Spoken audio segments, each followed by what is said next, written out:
उसी वक्त मुझे एमएस ब्राउन की आवाज़ सुनाई दी। हेलो डियर, कहाँ फिर रहे हैं आप? आइए मैं आपको अपने दोस्तों से मिलाऊं। मैंने घूमकर एमएस ब्राउन को देखा। अच्छी लग रही थी ये लड़की। अब इस पार्टी में किसी एक से इनहराफ तो नहीं कर सकता था। चुनाचे उन लोगों से मिलने लगा। बहुत सी लड़कियां थीं और मैं ये गौर कर रहा था कि पूरनमाशी ने एक लम्हे में इस बात की निशानदेही कर दी थी कि एमएस ब्राउन मेरी जानिब मुतवज्जा है।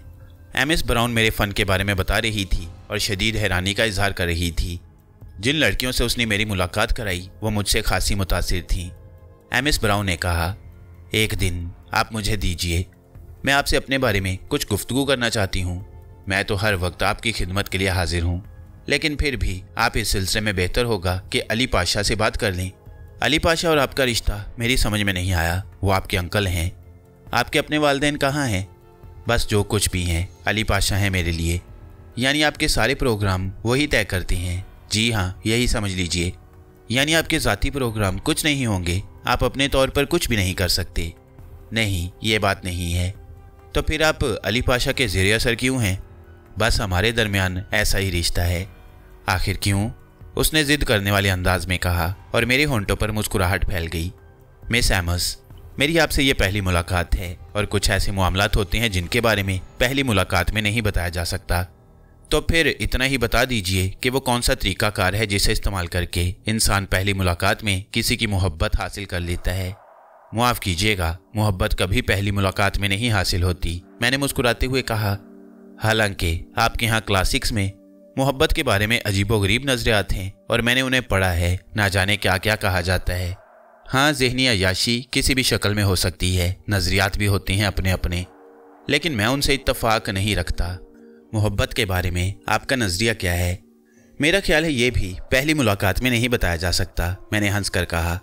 यह लड़की तो वाकई चिपक जाने वाली थी। पूरनमाशी ने इसके बारे में यह बात सच ही कही थी और इस वक्त मेरी मुश्किल अरसलान हमजा ने दूर की। वो मेरे नज़दीक आ गया। उसने कहा, ज़रा आइए हसन पाशा, आपको एक और शख्स से मिलाऊं। मैं एमएस ब्राउन से माजरत करके आगे बढ़ गया।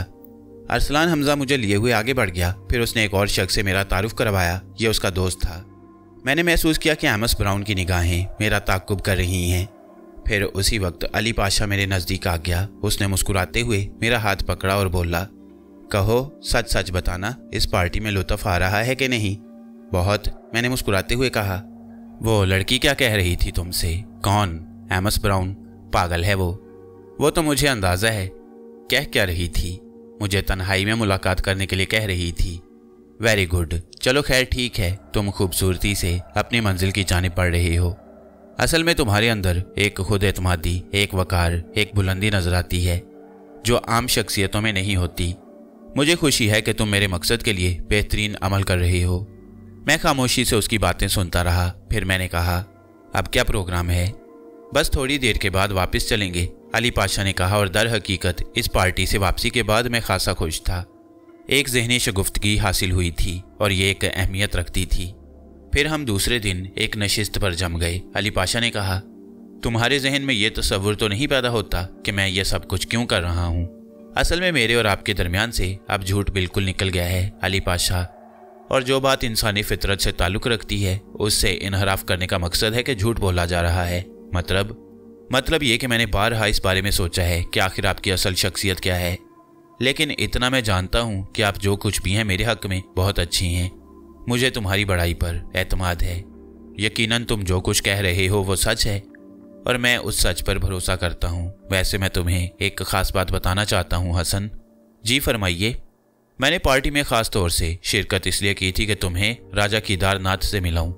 राजा केदारनाथ? हाँ, यानी खसूसन उससे। बिल्कुल, यकीनन इसके पसे पर्दा कोई ख़ास बात ही होगी। हाँ बिल्कुल, बहुत ख़ास बात है। अब तुम मुझे पूरे भरोसे के साथ ये बात बताओ कि राजा केदारनाथ की बीवी यानी पूरनमाशी ने तुमसे किस तरह की गुफ्तगू की और तुम्हारे साथ उसका रवैया कैसा था? Good, very good. इसका मतलब है कि पूरनमाशी कुछ खुसूसी अहमियत की हामिल है, ऐसा ही समझो। इस सवाल का यकीनी तौर पर कोई ख़ास मकसद होगा। बहुत ही ख़ास, बहुत ही गहरा। वह बहुत अच्छी तरह मुझसे पेश आई और उसने खुसूसन एमएस ब्राउन के बारे में मुझसे कुछ बातें की। Very good. क्या? वो कह रही थी कि एमएस ब्राउन से होशियार रहूं। उसकी निगाहों में मेरे लिए बड़े ख़तरनाक जज्बात हैं। यानी कुछ इश्क और मोहब्बत वाली बात। Good good. तो तुम्हें मालूम है कि चार्ल्स ब्राउन एक बहुत बड़ी शख्सियत का मालिक है, बड़ी हैसियत रखता है। मुझे कोई अंदाज़ा नहीं है। तो वो कह रही थी कि वो लड़की बहुत ख़तरनाक है। जी यही कह रही थी। और इसकी कोई ख़ास वजाहत भी की थी उसने? नहीं, बिल्कुल तन्हाई में आहिस्ता से मैंने जवाब दिया और अली पाशा किसी गहरी सोच में गुम हो गया। उसके चेहरे पर अजीब से तासुरात नज़र आ रहे थे, जिसमें खुशी भी थी। इसका मतलब है कि मेरा काम आहिस्ता आहिस्ता आगे बढ़ रहा है। मैंने चौंक कर अली पाशा को देखा और पूछे बगैर न रह सका, कैसा काम अली पाशा? अभी इस बारे में तुम्हें नहीं बताऊंगा डियर, लेकिन एक हदायत देना चाहता हूँ। तुम ये समझ लो कि तुम्हें लोगों से घुलना मिलना है, और आज भी तुमने जो तासुर दिया है वो बड़ा भरपूर है। वैसे मैं तुम्हें इस बारे में क्या क्या तफसीलात बताऊं? यूं समझ लो कि बहुत से लोग तुम्हारी जानिब मुतवज्जा थे, और यकीनी तौर पर इसमें तुम्हारी शख्सियत का दखल है।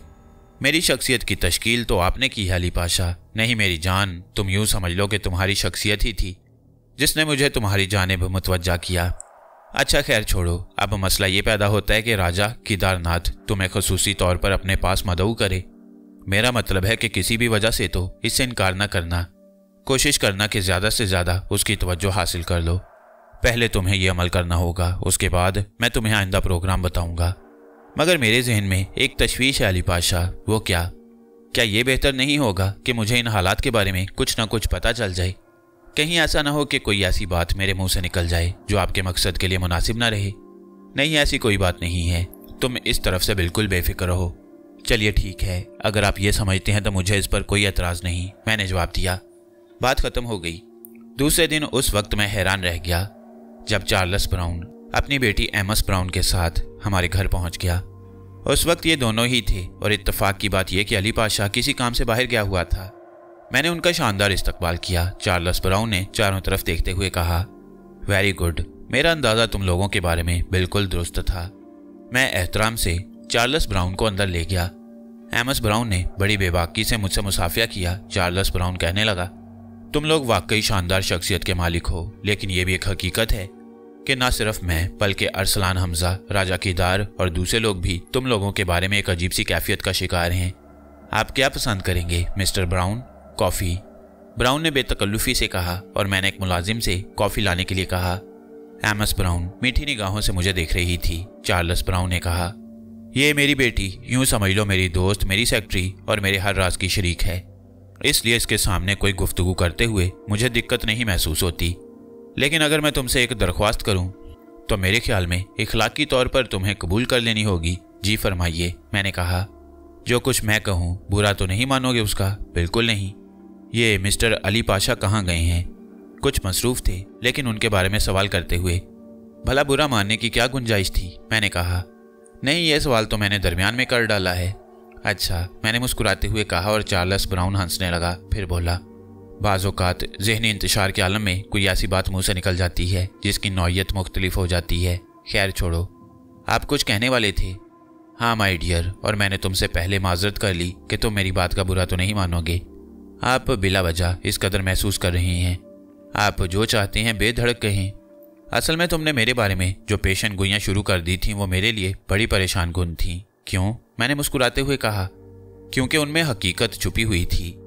आप मेरा फ़न आजमाना चाहते थे, और आपने मुझे इजाज़त दी थी कि जो कुछ मेरा फ़न मुझसे कहे मैं बेधड़क आपके सामने दोहरा दूं। बेशक मैंने कहा था। इसके बावजूद मुझसे अगर कोई गलती हो गई हो तो मैं मुआफ़ी चाहता हूँ। अरे नहीं, बल्कि सच्ची बात यह है कि तुमने मुझे पागल कर दिया है। कुछ बता सकते हो मुझे अपनी इस लकीरों के खेल के बारे में? क्या? मैंने सवाल किया। ये क्या था? क्या जो कुछ तुमने मेरे बारे में बताया वो सिर्फ तुम्हारे इल्म पर मबनी था, या फिर कहीं से तुम्हें मेरे बारे में मालूमात हासिल हुई हैं? हर चंद के आपके ये अल्फाज मेरे लिए तौहीन आमेज़ हैं मिस्टर चार्ल्स ब्राउन, लेकिन मैं वादा कर चुका हूँ कि आपकी हर बात का तसल्ली से जवाब दूंगा। इसलिए मैं आपसे यह अर्ज़ कर रहा हूँ कि पहली बात तो ये है कि मेरी आपसे पहली मुलाकात है, और इससे पहले ना तो मैं आपके बारे में कुछ जानता था, ना आप मेरे बारे में। दूसरी बात यह कि आप मेरे लिए कोई ऐसी दिलकश शख्सियत नहीं हैं कि मैं आपके बारे में मालूमात हासिल करता। गोया तुम्हारा मतलब है कि तुम्हारी बताई हुई यह तफसील सिर्फ तुम्हारे इल्म पर मबनी थी। आपको इसमें कोई शक है? अब नहीं है, पहले था।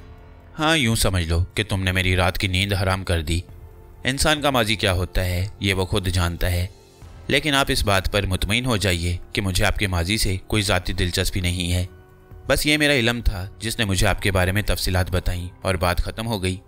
चार्ल्स ब्राउन मुझे घूरने लगा, फिर बोला, मगर इस इल्म से तुम अगर चाहो तो अरबपति बन सकते हो। मुझे इससे कोई दिलचस्पी नहीं।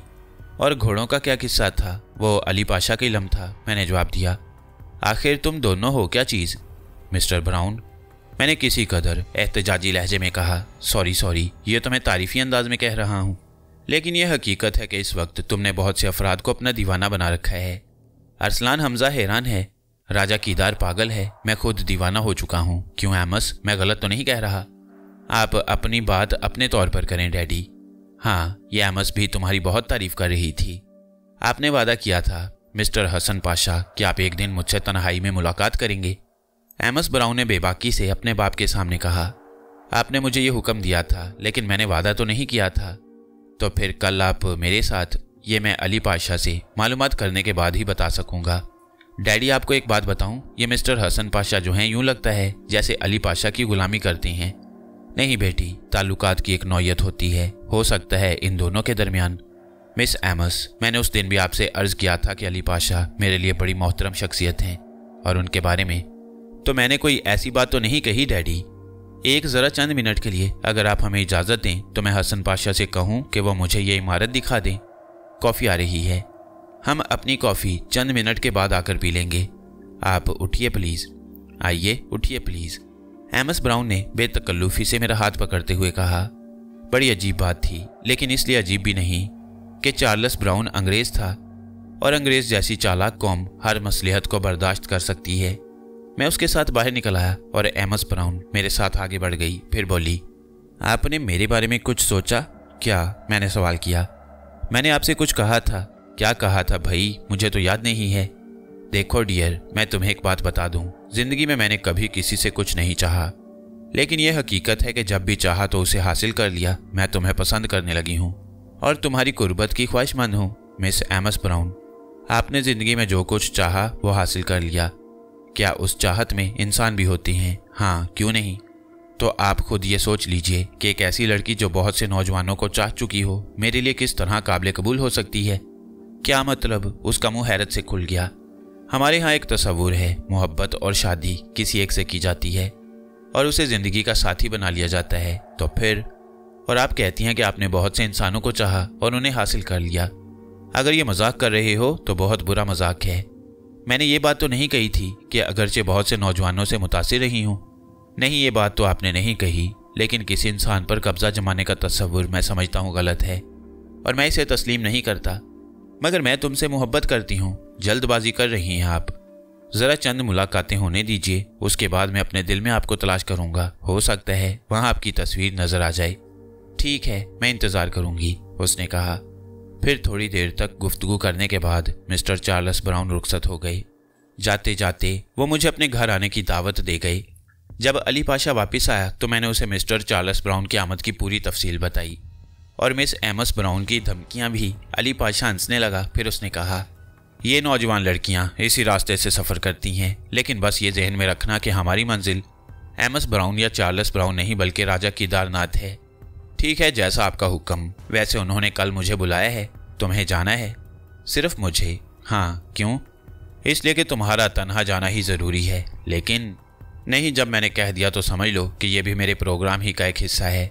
मैंने एक ठंडी सांस लेकर गर्दन झुका ली। अब जब मैं उसकी हदायत पर अमल कर ही रहा था तो फिर मुझे क्यों और क्या नहीं करनी चाहिए थी। वैसे इसमें कोई शक नहीं कि गुजरता हुआ हर लम्हा एक पुरस्कार कैफियत इख्तियार करता जा रहा था।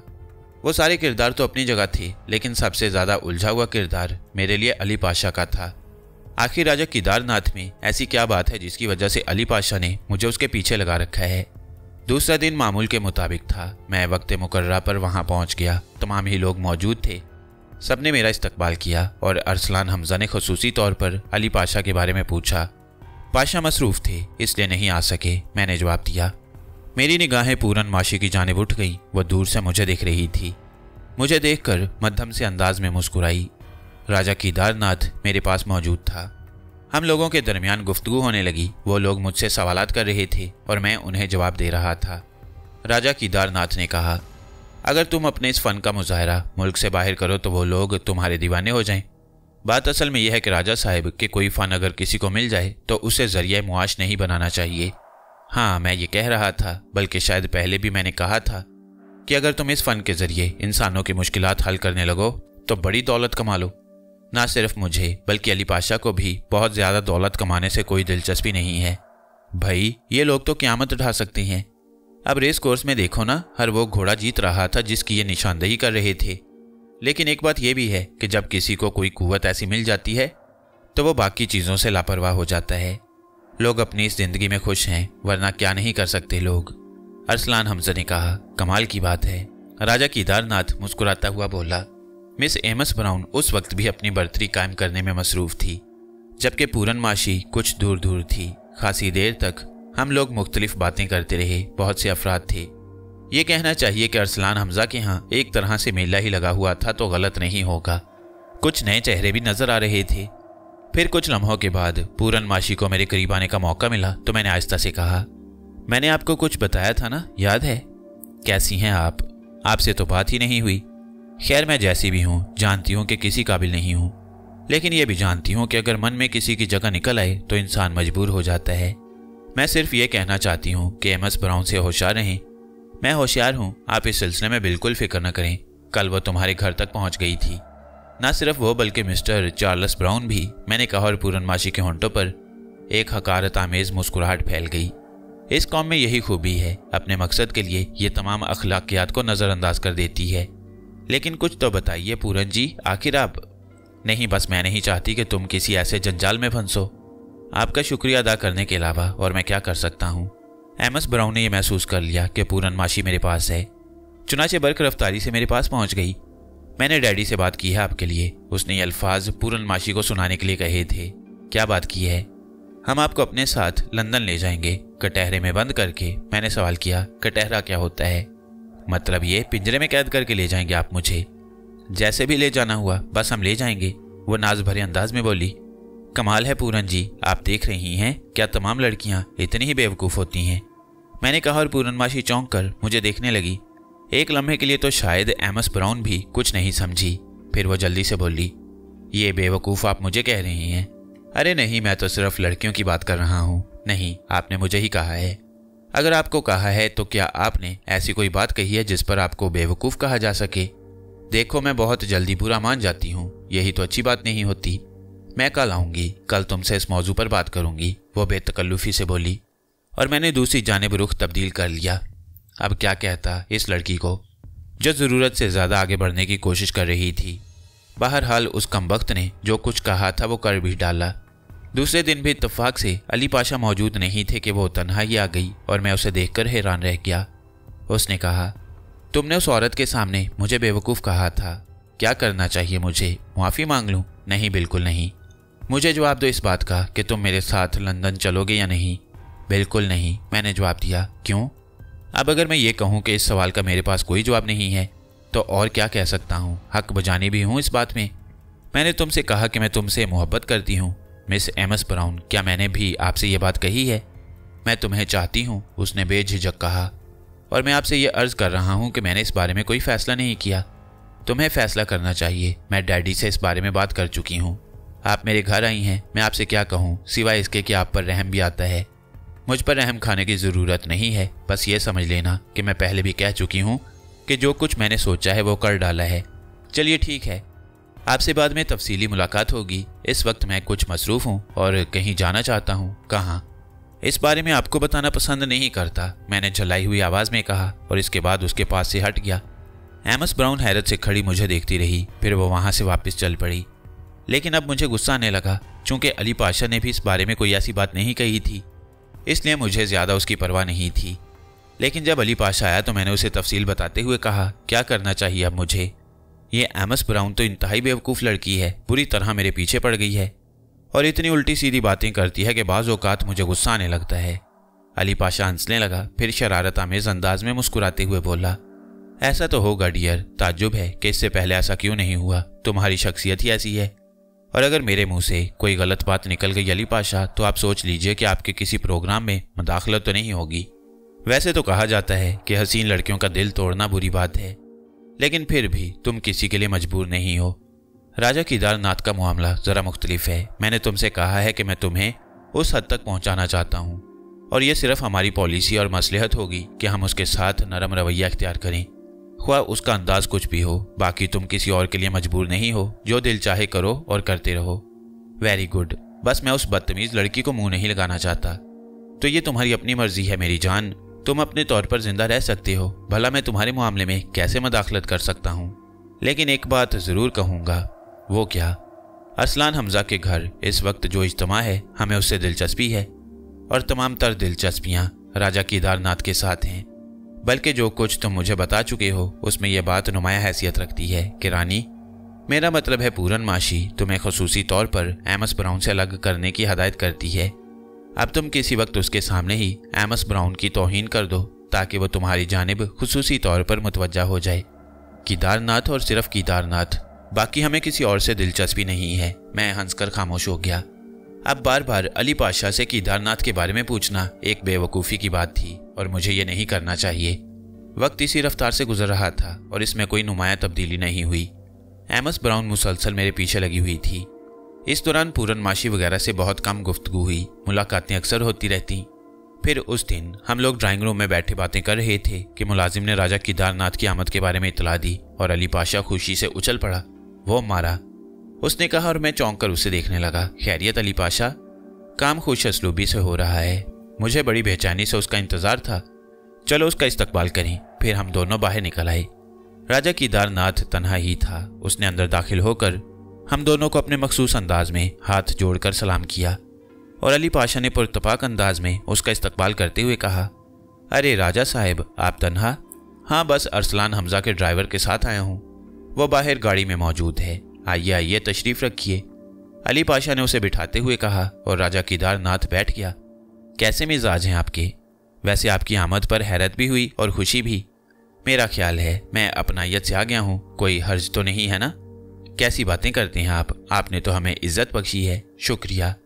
असल में मेरी फितरत ज़रा मुख्तलिफ है। दूसरे लोग आपसे मुतासिर होकर आपकी तारीफ़ें करते रही हैं और मैं दिल में सोचता रहा हूँ कि किस तरह आप लोगों से अलग मैं मुलाकात करूँ।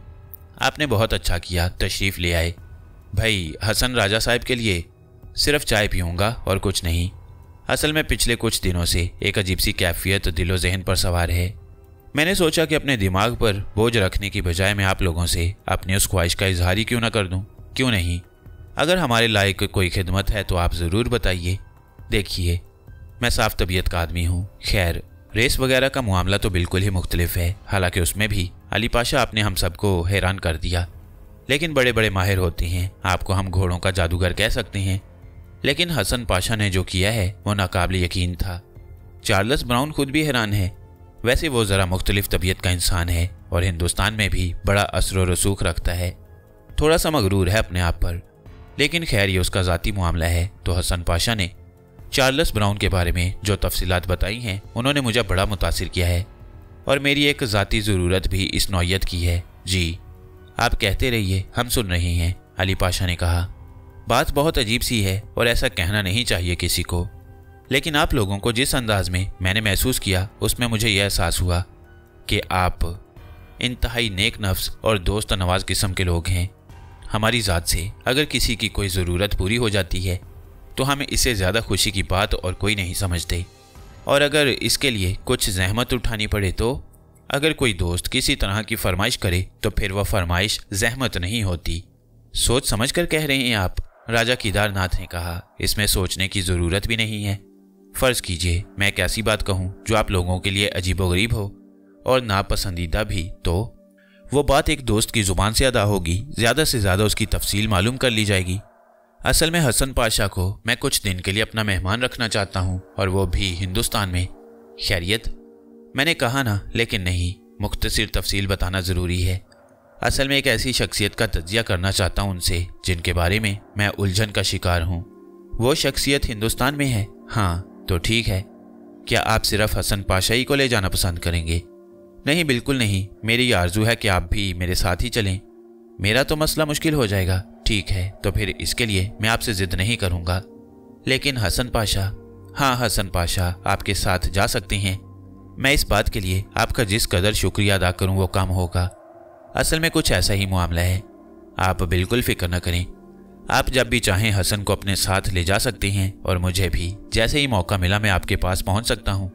आपने मेरी बात की लाज रखकर मुझे जिस कदर इज्जत बख्शी है उसे मैं कभी दिल से फरामोश नहीं कर सकूंगा। राजा केदारनाथ ने कहा, नहीं राजा साहब, ऐसी कोई बात नहीं है, आप महसूस न करें। तो फिर मुझे इजाज़त दें। थोड़ी सी खातिर मदारत के बाद राजा केदारनाथ वापस चला गया और मैंने महसूस किया कि अली पाशा बहुत खुश नजर आ रहा है। उसने मसरूर लहजे में कहा, बड़ी बेचैनी से इंतजार था इस वक्त का। क्या मतलब? मैं राजा केदारनाथ का इंतजार कर रहा था। तुम्हें बता चुका हूं हसन कि यह खेल मैंने राजा केदारनाथ को मुतवज्जा करने के लिए ही किया था और मेरे काम का पहला हिस्सा मुकम्मल हो चुका है, यानी वो हिस्सा जिसके लिए मैंने अब तक मेहनत की है। तो फिर मुझे केदारनाथ के साथ हिंदुस्तान जाना होगा। हाँ, और करना क्या होगा वहां जाकर मुझे? राजा केदारनाथ की ख्वाहिश तो तुम सुन ही चुके हो, बाकी और कुछ नहीं करना होगा सिवाय इसके कि वहां ज्यादा से ज्यादा अपने लिए एक मुकाम बना लो और कितना अर्सा वहां रहते हो इसकी परवाह न करना। मैं ज़रूरत पड़ने पर तुमसे राब्ता कायम कर लूँगा। किसी न किसी ज़रिए से तुम्हें मेरे बारे में इत्तला मिलती रहेगी। असल में मेरी ख्वाहिश यही थी कि मैं तुम्हें राजा केदारनाथ तक पहुँचा दूँ। और ये नहीं बताएंगे आप मुझे कि वहाँ जाकर क्या करना है? अभी कुछ नहीं माय डियर, अभी कुछ नहीं। और इसके लिए तुम मुझसे पहले से वादा कर चुके हो कि ज़िद नहीं करोगे। और हाँ, एक बात जहन में रखना, तुम्हें वहाँ कोई परेशानी नहीं होगी। उसके बाद मैं तुम्हें बताऊँगा कि तुम्हारा काम कहाँ तक है और मेरा काम कहाँ से शुरू होगा। और अगर वो लोग मुझसे कोई काम लेना चाहें तो इसका नाप तोल तुम खुद कर सकते हो कि कौन सा काम तुम्हें करना चाहिए और कौन सा नहीं। राजा केदारनाथ ने जो कुछ कहा है, और अगर वो इतना ही चाहता है तो तुम्हें इस ख्वाहिश पर अमल करना होगा। और अगर कोई ऐसी मुश्किल पेश आई कि कोई चीज़ तुम्हें नुकसान पहुंचाने का बायस बने और तुम उसे करने के लिए मजबूर हो गई, तो इत्मीनान रखो, मैं 1000 आंखों से वहाँ तुम्हारी निगरानी करूँगा। तुम बेफिक्र रहना, वहाँ तुम्हें कोई नुकसान या ख़तरा पेश नहीं आ सकता। मैंने एक ठंडी सांस ली और सनसनीखेज निगाहों से अली पाशा को देखने लगा। ये पुलिसराज शख्स वाकई मेरी समझ में नहीं आ रहा था। आखिर वो क्या करना चाहता था और मुझसे क्या काम लेना चाहता था? बार बार जहन को समझाता था लेकिन कोई फैसला करने से कासिर था। बहरहाल अली पाशा ने मेरी रवानगी की तैयारियां इसी अंदाज में की थीं जैसे कोई बुजुर्ग अपने बच्चों को किसी अहम जगह भेज रहा हो। बहुत से खूबसूरत लिबास और ज़रूरियात की वो तमाम चीज़ें जो ज़िंदगी में पेश आ सकती हैं। मैं इन तमाम चीज़ों को देख रहा था, कभी अली पाशा के बारे में सोचता तो कभी रजब अली के बारे में। बिल आखिर हम रवाना हो गए और इस सिलसिले में पाशा और राजा केदारनाथ ने एक मखसूस तरीक़ाकार इख्तियार किया और कहा था कि चार्ल्स ब्राउन को इस बारे में इल्म ना हो सके कि मैं उसके साथ हिंदुस्तान गया हूँ। अली पाशा ने भी खामोशी से ये बात मान ली। पूछा तक नहीं था राजा केदारनाथ से कि वो इस बात को छुपाना क्यों चाहता है। हम लोग चल पड़े और फिर हिंदुस्तान पहुँच गए। राजा केदारनाथ की शख्सियत से ही ये अंदाज़ा लगा चुका था कि वो दर हकीकत राजा होगा। हालांकि अब रियासतें नहीं थीं, लेकिन फिर भी शान शौकत में कोई कमी नहीं आई। वो लोग जिस इलाके में दाखिल हुए थे वो सरसब्ज़ो शादाब, सड़कों और दरख्तों से भरा हुआ, जगह जगह बागात नज़र आ रहे थे, जिससे यह अंदाज़ा होता था कि इलाका बहुत खूबसूरत है। राजा ने एक ठंडी सांस भरकर कहा, कभी ये इलाका हमारी राजधानी थी। हमारे आबा व अजदाद यहाँ राज करते आए थे, लेकिन दौर बदलता है। ये तुम्हें नज़र आ रहा है ना हसन पाशा, एक एक चीज़ हमारी मलकियत अब नहीं है। लेकिन बस होता है, ऐसा भी होता है। हम एक खूबसूरत इमारत के पास पहुंच गए। यहाँ भी केदारनाथ की शान शौकत का इजहार होता था। वसी लॉन फैले हुए थे जिसमें चारों तरफ दरख्त नजर आ रहे थे। संगमरमर का एक खूबसूरत मकान था। मेरी रिहाइश का एक शानदार कमरे में बनाई गई और मुझे बेहद इज्जत और एहतराम दिया जाने लगा। लेकिन उस वक्त जब मुझे यहाँ आए हुए थोड़ा सा ही वक्त गुजरा था, राजा केदारनाथ मेरे कमरे में दाखिल हुआ। उसके चेहरे पर एक परेशानी झलक रही थी जिसे मैंने फौरन महसूस कर लिया। खैरियत राजा साहब, क्या बात है? बस क्या बताऊं, कभी कभी कुछ ऐसी नागहानी आ पड़ती है कि इंसान अजीब तरह से बेबसी का शिकार हो जाता है। खैरियत तो है, क्या हुआ? हसन, महसूस ना करना, एक इंतहाई ज़रूरी काम आ पड़ा है जिसके लिए मुझे फौरी तौर पर रवाना होना होगा। असल में पहले से मुझे इसके बारे में नहीं मालूम था, वरना मैं तुम्हें जहमत ना देता। नहीं, कोई बात नहीं है राजा साहब, मैं वापस चला जाता हूँ। सवाल ही पैदा नहीं होता। मैं जल्द अज जल्द वापस आने की कोशिश करूँगा और तुम बिल्कुल बेफिक्र रहो। पूरनमाशी तुम्हारा पूरा पूरा ख्याल रखेगी और यहाँ तुम्हें ज़रा बराबर तकलीफ़ नहीं होगी। बस मुझे थोड़ी सी इजाज़त दरकार है। आप आराम से हो आइए, मैं आपकी वापसी का इंतज़ार करूँगा, मैंने पुरसुकून लहजे में कहा। राजा केदारनाथ चला गया, लेकिन मैं सख्त उलझ गया। एक तिलिस्मी सी कैफियत थी जो किसी तौर समझ नहीं आ रही थी। ना जाने पाशा क्या खेल खेल रहा था। वैसे इसमें कोई शक नहीं कि पाशा एक अजीबोगरीब शख्सियत का मालिक था, और उसकी शख्सियत के जितने पहलू थे वो अपने तौर पर पुरस्रार कैफियत रखते थे, और मेरी ज़िंदगी में तो रोज़े अव्वल ही से पुरस्रार कैफियतें शामिल रही थीं। पाशा अपनी दानिस्त में बहुत ज़्यादा तजुर्बाकार इंसान होगा। वो ज़िंदगी का जो खेल खेल रहा था वह ज़रूर अपने अंदर कुछ गहराइयाँ रखता होगा, लेकिन मेरी ज़िंदगी जैसे जैसे वाक़यात से दो चार हो चुकी थी, पाशा शायद 10 बार भी पैदा होकर ये उम्र पाता तो इतने अजीबोगरीब वाक़यात से नहीं गुजर सकता। उसे क्या मालूम था कि मैं क्या हूँ, और जो कुव्वतें उसे हासिल हैं मैं उनसे कहीं ज़्यादा पुरस्रार कुव्वतों का मालिक रह चुका हूँ। लेकिन बस ये वक्त की कहानी है। कभी कभी इंसान को अपनी सतह से बहुत नीचे आकर अपनी हैसियत का इजहार करना पड़ता है, और मैं इसी पोजीशन में था। वक्त गुजरता रहा, लेकिन मैं यहाँ ज़रा भी परेशानी नहीं महसूस कर रहा था, बल्कि जिस तरह से मेरा ख्याल रखा जा रहा था वो मेरे लिए बड़ा दिलखुश कुन था, और मैं काफ़ी हद तक मुतमईन था। फिर केदारी ने पूरनमाशी को बुलाया, और पूरनमाशी पहुंच गई। राजा केदारी ने कहा, पूरन, मुझे अफसोस है कि मैं तुम दोनों के साथ फौरी तौर पर वक्त नहीं गुजार सकता। बस एक बहुत ही ज़रूरी काम आ पड़ा है मुझे, जिसकी वजह से मुझे जाना पड़ रहा है। कितने दिन लग जाएंगे? पूरनमाशी ने ताज्जुब से पूछा। कोई फैसला नहीं कर सकता। हसन जी क्या सोचेंगे? मैंने उनसे बात कर ली है। क्यों हसन जी? महाराज, आप बुरा तो नहीं मानेंगे इस बात का? नहीं रानी जी, इंसान को मसरूफियात तो हो ही जाती हैं, भला इसमें बुरा मानने की क्या बात है? आपकी मर्जी है। वैसे अजीब नहीं लगता ये? क्या? यही कि किसी मेहमान को बुलाया जाए और मेज़बान खुद गायब हो जाए। तुम मेरी बुराई कर रही हो पूरन? लो, इसमें बुराई की क्या बात है? भाई काम ही ऐसा पड़ा है, अब मैं क्या करूं? नहीं, आप लोगों ने बिला वजह इसे अहमियत दे दी है।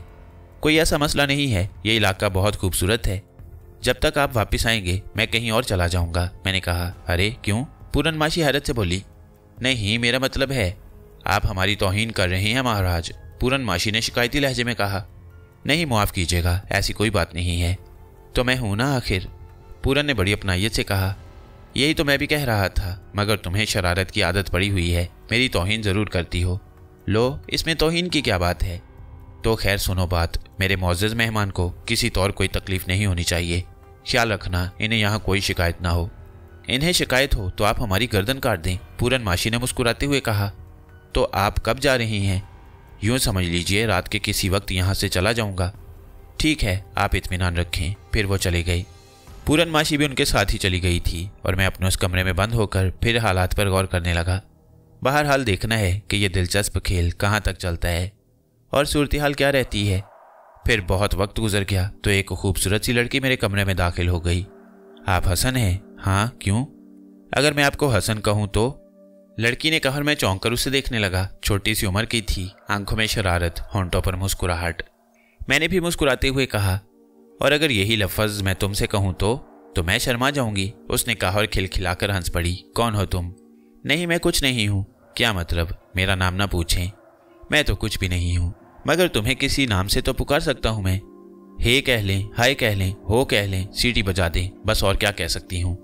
लड़की बला की तेज़ मालूम होती थी और मुझे पसंद आ रही थी, कम से कम उसकी बातें। अपना नाम नहीं बताओगी मुझे? कोई नाम हो तो बताऊं? अच्छा कहो, क्या बात है? वो इंतज़ार कर रही हैं। कौन? पूरनमाशी जी। कहाँ हैं? आइए मेरे साथ, लड़की बोली, और मैं उसे घूरता हुआ बाहर निकल आया। थोड़ी देर के बाद मैं उस कमरे में पहुंच गया जहां पूरनमाशी चाय की मेज़ लगाए हुए मेरा इंतज़ार कर रही थी। उसके अलावा यहाँ और कोई नहीं था। पूरनमाशी ने मुस्कुराते हुए मेरा खैर मकदम किया और फिर बैठने का इशारा करते हुए बोली, कहिए, अभी तक तो आपको कोई शिकायत नहीं हुई ना मुझसे? आप कैसी बातें कर रही हैं?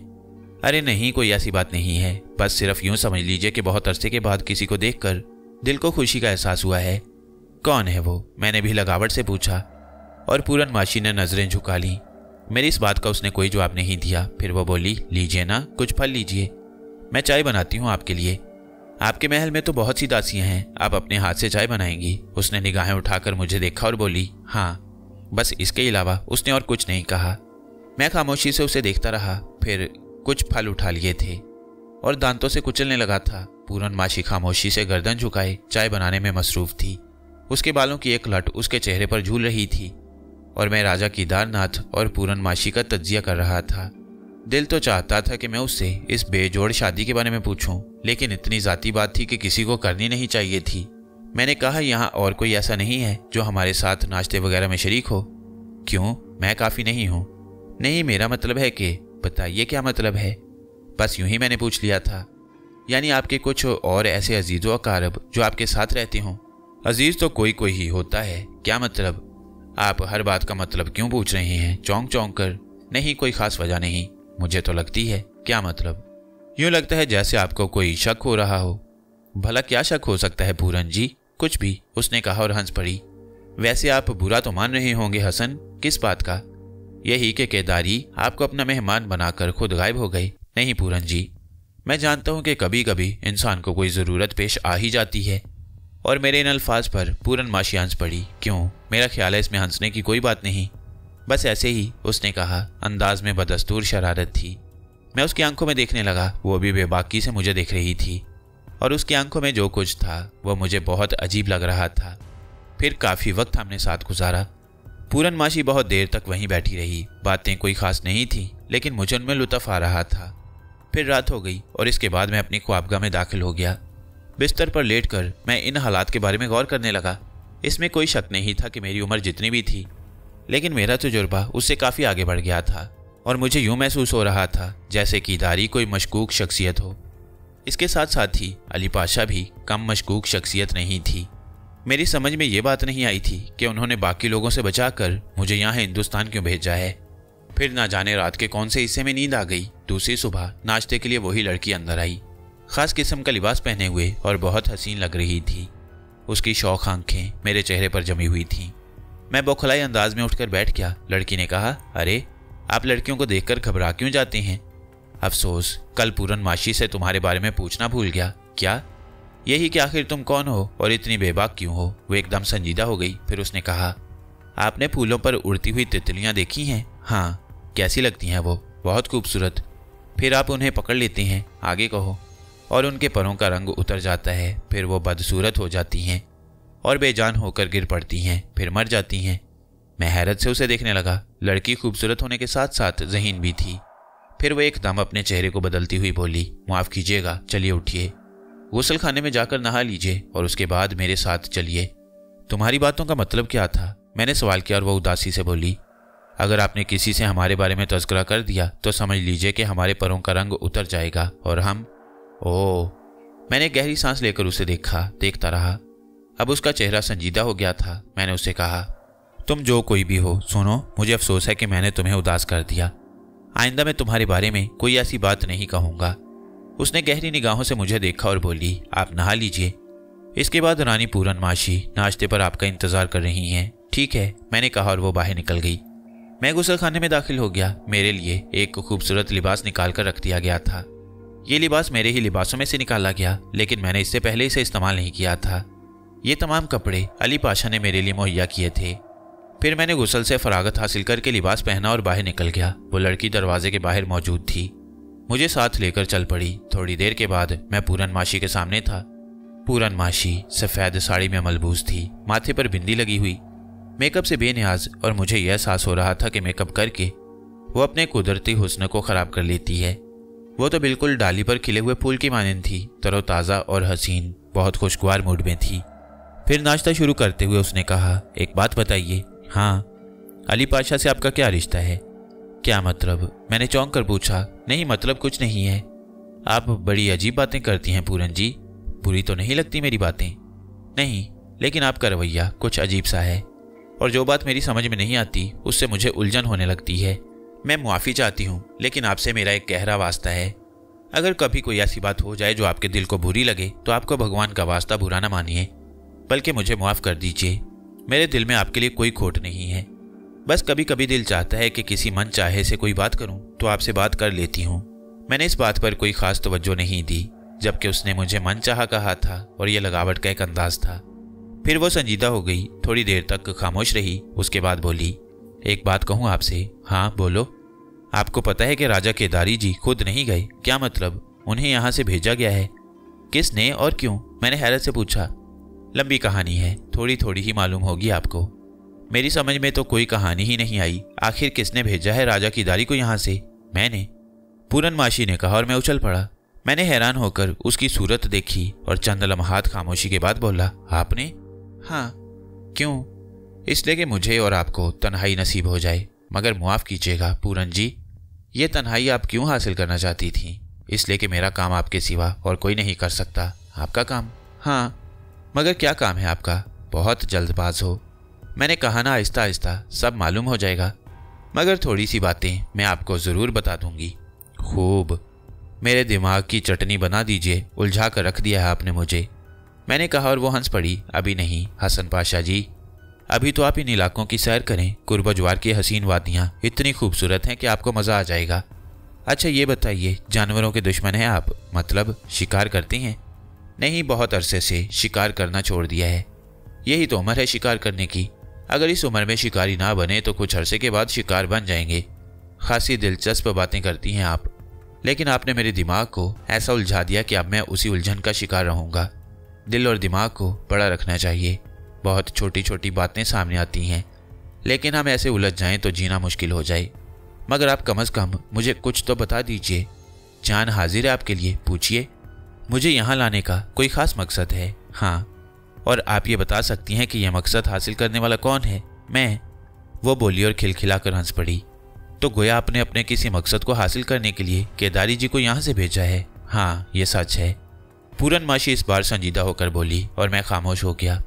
वो भी गर्दन झुकाकर कुछ सोचने लगी थी, लेकिन सच्ची बात यह है कि उसने इस वक्त मेरे दिमाग की चूलें हिला दी थीं।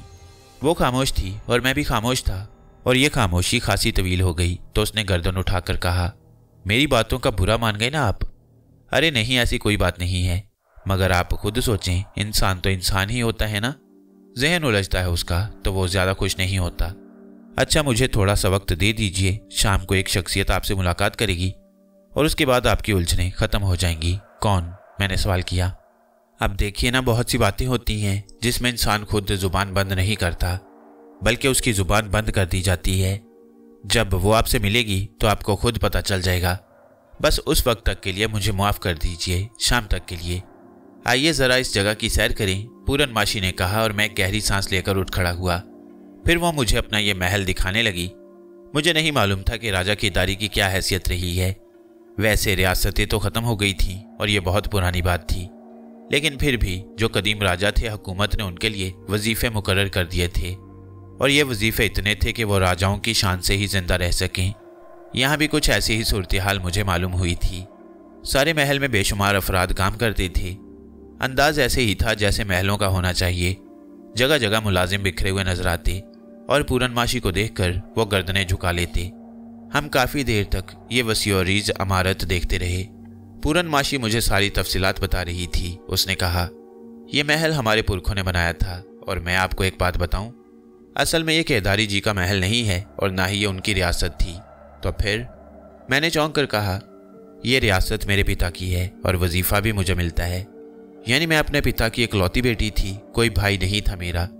नतीजे में रियासत मुझे मुंतकिल हो गई और वजीफ़ा भी मेरे ही नाम से जारी हुआ। तो केदारी जी? बस, उसने मध्यम लहजे में कहा। क्या उनकी अपनी कोई रियासत नहीं है? मैंने सवाल किया और पूरनमाशी कुछ लम्हे के लिए मुझे देखकर खामोश हो गई। फिर उसने आहिस्ता से कहा, नहीं, गोया वो खानदानी राजा नहीं है। नहीं। तो फिर? बस मेरी उनसे शादी हो गई। ओह, ये मेरा मतलब है आपकी वजह से वो? हाँ, यही बात है। मगर वो इससे पहले कहाँ थे और क्या करते थे?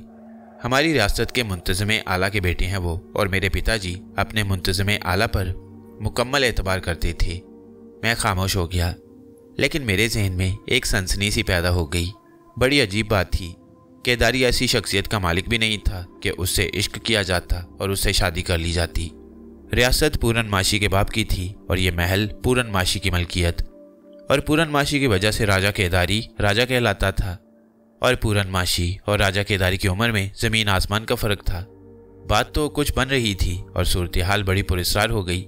पूरनमाशी किसी भी तौर राजा केदारी को पसंद नहीं कर सकती थी। फिर वो कौन सी ऐसी मजबूरी थी कि मुंतज़िम आला के बेटे से उसे शादी करनी पड़ी, जबकि वो साहिब हैसियत थी। लेकिन इन तमाम बातों के साथ साथ एक मसला और भी था। वो ये कि आखिर अली फैज़ान का इन मामलात से क्या ताल्लुक़ था। वो क्या हैसियत रखते थे, ये बड़ी उलझी हुई बात थी और इस उलझन का हल ना जाने कब हासिल होगा। लेकिन मेरी दिलचस्पियां कुछ और बढ़ गईं। फिर मैं खामोश हो गया। दोपहर का खाना भी पूरनमाशी ने मेरे साथ ही खाया और इसके बाद वो मुझसे जुदा हो गई। मैं अपनी ख्वाबगाह में चला गया। उसने मुझे जो तफसीलात बताई थीं वो बड़ी ताज्जुबखेज़ थीं और मैं नहीं समझ पा रहा था कि आखिर अली फैज़ान यहाँ क्या खेल खेलना चाहता है। 3:30 बजे थे कि वही शौक लड़की मेरे कमरे में दाखिल हो गई। उसने कहा, तैयार हो जाइए महाराज, आपकी तलबी आ गई है। मैंने उस लड़की को देखा। पहले जैसी शौकी उसके चेहरे पर नहीं थी। मैंने उससे कहा, सुनो, तुम नाराज़ हो गई हो मुझसे?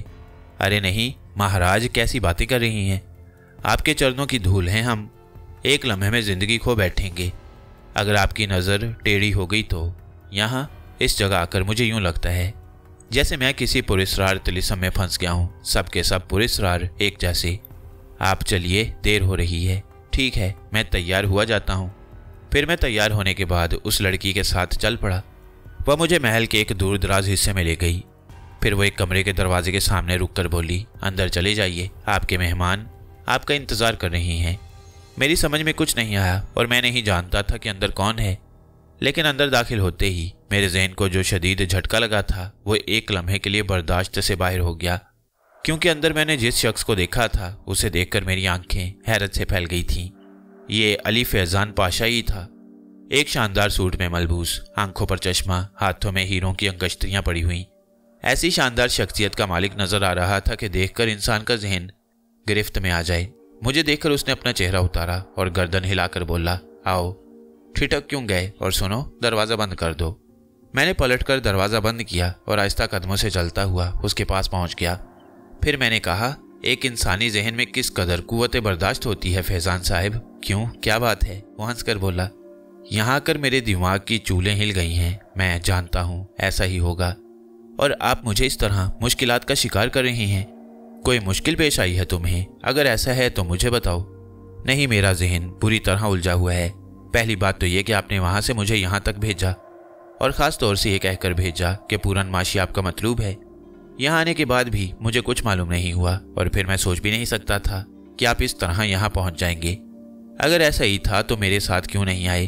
आपकी ये सारी बातें उलझन का सबब तो हैं।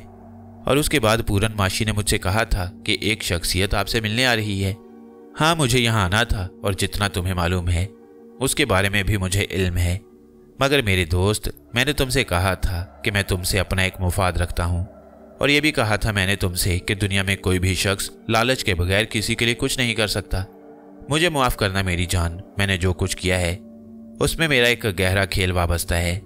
लेकिन इसके बावजूद मैं तुम्हारे दिल में एक बेहतरीन मुकाम रखता हूँ और तुम्हें अपने छोटे भाइयों की मानंद समझता हूँ।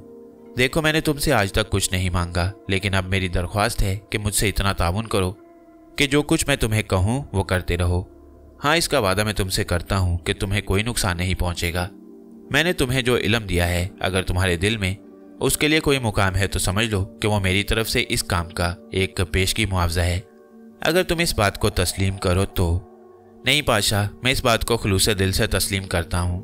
बस कुछ उलझने जहन में हैं जो मुझे परेशान कर रही हैं, वरना आज तक मैंने आपकी किसी बात से इनकार किया है।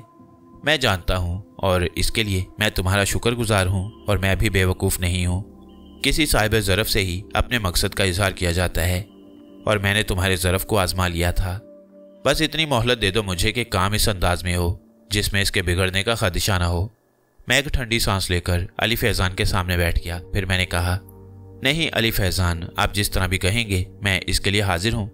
बस मुझे हैरत है और ताज्जुब की बात यह है कि आप मेरे साथ ही क्यों ना आ गए और हमारे फ़ौरन ही बाद यहाँ पहुँचे।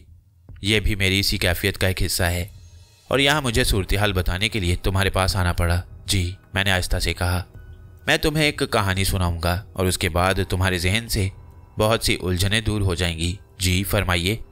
मैं नहीं जानता कि पूरनमाशी ने तुम्हें इस बारे में कुछ बताया है या नहीं, लेकिन यह एक हकीकत है कि उसने यह सब कुछ मुझ पर छोड़ दिया था। पहले भी मैं तुम्हें बता चुका हूँ कि मैंने बिला वजह तुम्हें यहाँ नहीं भेजा, बल्कि खुसूसी तौर पर मैंने ये माहौल पैदा किया था कि राजा केदारी तुम्हें खुद ही यहाँ लाए और इसका ज़रिया पूरनमाशी ही बनी थी। वैसे पूरनमाशी मुझ पर अंधा एतमाद रखती है, मगर मामला क्या है? हाँ, मैं बताता हूँ तुम्हें, अली फैज़ान ने कहा।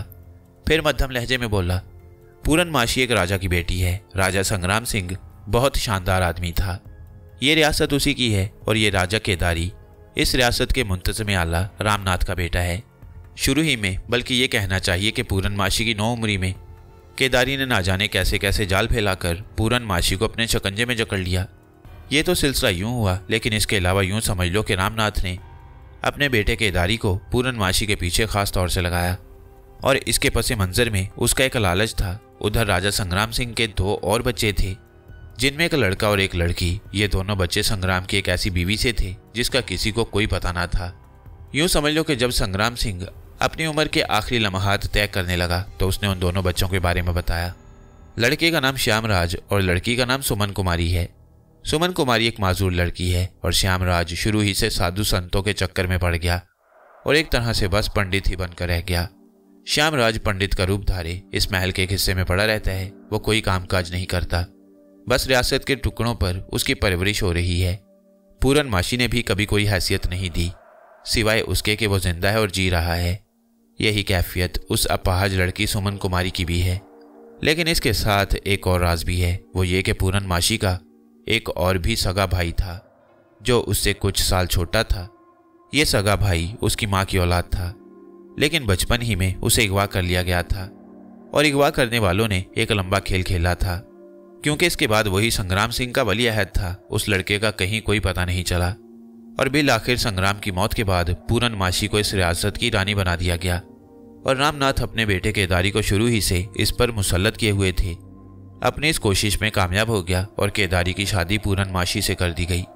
चुनाचे ये दोनों अब हुकूमत के वजीफा ख्वार हैं, लेकिन यह भी एक हकीकत है कि उनके साथ अजीब अजीब साजिशें हो रही हैं और वो इन साजिशों को ख़त्म करने के ख्वाहिशमंद हैं और तरह तरह से इस सिलसिले में कोशिश कर रहे हैं। लेकिन साजिशी बेहद खतरनाक हैं, वो आज तक उनके सामने नहीं आ सके। पूरनमाशी की भी ज़िंदगी खतरे में है और वो कोशिश कर रहे हैं कि पूरनमाशी को कत्ल करके उन लोगों को इस वजीफे से महरूम कर दें और रियासत का वजीफा किसी और के कब्जे में आ जाए। लेकिन अगर पूरनमाशी अब राजा संग्राम की सही वारिस है तो उसकी मौत के बाद तो ये वजीफा और ये शान शौकत सब सरकारी तहवील में चली जाएगी। हाँ, ये भी एक उलझा हुआ मसला है जो अभी तक समझ में नहीं आया। लेकिन पूरनमाशी ने इस सिलसिले में मुझसे दरख्वास्त की थी और कहा था कि मैं कुछ करूं, और मैंने एक तरकीब बताई थी उन्हें, और उस तरकीब के तहत खास तौर से राजा केदारी और पूरनमाशी तुम्हें लाए हैं। मुझे? हाँ, तुम्हें। मगर मुझे क्यों? तुम्हें इसीलिए लाए हैं कि तुम उस साजिश को मंजरेआम पर ले आओ। मैं कैसे ला सकता हूँ? मैं तुम्हारी पुश्त पर हूँ, अली फैजान ने पुरस्कार अंदाज में कहा और ताज्जुब से मैं उसकी सूरत देखने लगा। फिर मैंने गहरी गहरी सांसें लेते हुए कहा, हालांकि मेरी समझ में कुछ भी नहीं आया और मैं इस तमाम सूरत हाल से बहुत मुतज्जिब हूँ, लेकिन अगर आपकी ये ख्वाहिश है अली फैजान तो मुझे ये सब कुछ करना मंजूर है। लेकिन एक बात ज़हन नशीन कर लीजिए, क्या आपको हर लम्हे मेरी मदद करना होगी? मैं इसके लिए दिलो जान से हाजिर हूँ। आंखें खुली रखो, यूं समझ लो तुम इस महल में एक सीक्रेट एजेंट की हैसियत रखते हो। तुम साजिशों का पता लगाओगे और मालूम करने की कोशिश करोगे कि वो कौन है। लेकिन सवाल ये पैदा होता है कि इसके लिए मैं तन्हा यहाँ क्या कर सकता हूँ? कर सकोगे, मगर कैसे? एक लड़की खुसूसी तौर पर तुम्हारे इर्द गिर्द मंडला रही है। लड़की? हाँ। कौन? मैं नहीं समझा। उसका नाम पूनम है। मैं इस नाम की किसी लड़की को नहीं जानता। जानते हो? कैसे? वो बार बार तुम्हारे करीब आती रही है, पाशा ने मुस्कुराते हुए कहा, और मुझे ताज्जुब होने लगा। फिर मेरे जहन में एकदम चन्नाका सा हुआ। वो खूबसूरत लड़की जिसने मुझे अपना कोई नाम नहीं बताया था, क्या वो जो? हाँ, तुम्हारे जहन में जो ख्याल आया है बिल्कुल ठीक है, मैं उसी की बात कर रहा हूँ। वो बहुत ज़हीन है और तुम्हारे लिए बहुत कुछ कर सकती है। अब ये तुम पर मुनहसिर है कि तुम साजिशों का किस तरह पता लगाते हो। तो एक बात और बता दीजिए अली फैजान पाशा। हाँ बोलो, ये साजिशी आपके ख्याल में कौन हो सकती हैं? नहीं, अगर मुझे इसका इल्म होता तो शायद सूरत हाल बदली होती। तुम्हें हर पहलू पर गौर करना है। मैंने इर्द गिर्द बिखरे हुए तमाम किरदारों के बारे में तुम्हें बता दिया है। साजिश करने वालों में श्यामराज भी हो सकता है, सुमन कुमारी भी हो सकती है, या कोई और। इसके लिए तुम्हें मेहनत करना होगी। ये काम मेरे लिए बड़ा अजनबी है और मुझे इसमें मुश्किल पेश आएगी। मैं हर जगह तुम्हारी मदद के लिए मौजूद होऊंगा। पूरनमाशी भी तुम्हारी हर तरह से मदद करेगी और यहाँ तुम्हें आसानियाँ हासिल हो जाएंगी। बस हिम्मत बांधो। ताज्जुब की बात है, आखिर इसके लिए मुझे ही क्यों चुना गया? तुम्हें किसी और ने नहीं, मैंने मुंतखब किया है। अली फैज़ान पाशा ने कहा और दर हकीकत मेरा सर चकराने लगा। एक बात जो समझ में आ रही थी, मुझे अंदाज़ा हो रहा था कि बात सिर्फ इतनी ही नहीं है बल्कि इसके पसे पर्दा कुछ और भी है। माजी का एक एक नक्श मेरे जहन में गर्दिश कर रहा था। मैं अली फैज़ान के पास पहुंचा। अली फैज़ान ने मुझे खुशामदीद कहा। इसके बाद उन्होंने मुझे एक ख़ास किस्म की तरबियत दी, फिर एक सफ़र किया और दारुल हुकूमत में आकर आबाद हो गए। उनकी शख्सियत के मुख्तलिफ रूप मेरी निगाहों के सामने आए। उन्होंने मेरे बारे में ये अंदाज़ा लगाने की कोशिश की कि मैं हसीन औरतों से किस हद तक मुतासिर होता हूँ। इसके बाद उन्होंने मुझे मजबूर किया कि मैं सिर्फ पूरन माशी से ही दिलचस्पी लूँ। बात अगर इतनी ही होती कि पूरन माशी ने उन्हें किसी काम के लिए आमादा किया है, तो वो कौन से लम्हात थे जब पूरन माशी ने उनसे रब्ता कायम किया और अपने किसी मकसद का इज़हार किया। इसका मतलब है कि अली फैज़ान किसी तरह पूरन माशी से पहले ही वाकिफ़ थे और उन्होंने मुझे वहाँ इसीलिए पहुँचाया था या खुद उन लोगों से रब्ता कायम करने की कोशिश की। चक्कर आने लगा और अली फैज़ान मेरी सूरत देखकर बोले, सुनो आकिल रफ़ीक मेरे दोस्त या हसन पाशा, क्योंकि अब तुम्हें आकिल रफ़ीक के नाम से मुखातिब करना खुद मुझे भी ख़तरनाक लगता है। अगर तुम ये सोच रही हो कि इन मामलात से मेरा क्या ताल्लुक़ है, तो फिर ये समझ लो कि मैं पूरन माशी की वजह से नहीं या राजा केदारी की वजह से नहीं, अपने लिए तुमसे इस काम के लिए कह रहा हूँ। अपने लिए? हाँ, और इसी अनोखे काम के लिए मैंने तुम्हारे साथ इतना वक्त सर्फ किया है और तुम पर मेहनत की है। मेरे खुदा, मेरी आंखें शिद्दत हैरत से फैल गईं। फिर मैंने कहा, गोया इस मामले में आप बराह रास्त मुलव्विस हैं। मुलव्विस ना कहो, बल्कि जो कोशिशें मैं कर रहा हूँ उसका इन लोगों को भी इल्म नहीं। किन लोगों को? मैंने सवाल किया। कीदारी और पूरन माशी को, अली फैज़ान ने जवाब दिया और मैं गहरी गहरी सांसें लेने लगा। फिर मैंने कहा, आप यकीन करें मेरा दिमाग माऊफ हो चुका है। ऐसा ना करो तो बेहतर है, वरना मुझे दुख होगा, ख़ुसूसन इस बात का कि तुम इस मसले को आखिर तक जान लेना चाहते हो और मुझ पर एतबार नहीं कर रहे। बिल्कुल नहीं, आप इस तरह कतई तौर पर ना सोचें, मैंने कहा और अली फैज़ान ने गर्दन झुका ली। मैं उसका चेहरा देख रहा था।